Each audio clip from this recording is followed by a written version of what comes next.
All right, so let's start with the line.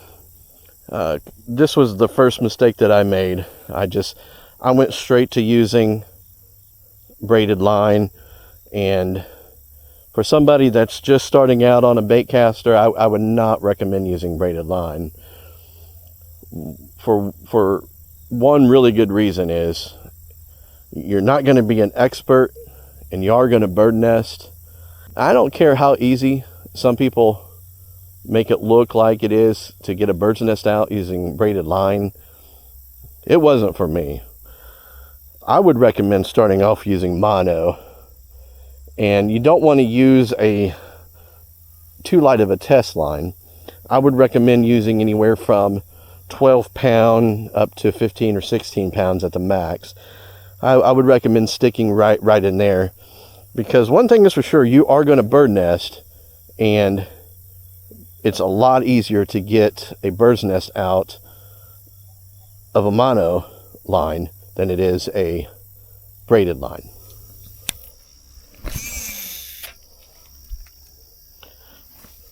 Uh-oh, the bird's nest really bad. I would recommend keeping a pair of tweezers with you.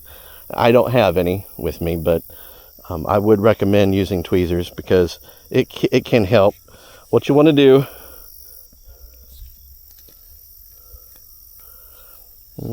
is, of course, just start pulling this line. And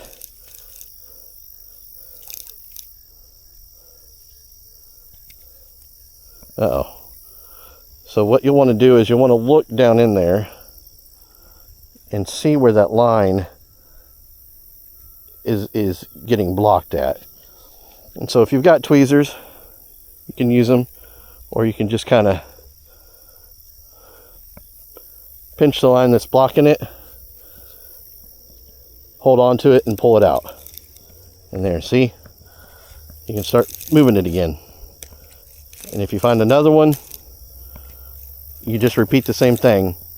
You just find out where your line is being blocked at, hold on to the line that's blocking it, and start pulling, and you'll release the bird's nest.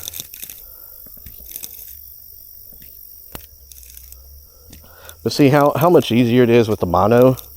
If you're using braided line, this ain't gonna work. I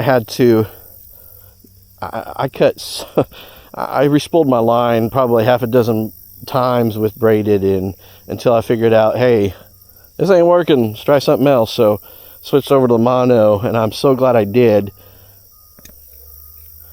Now you can switch over to braided once you get used to casting with it,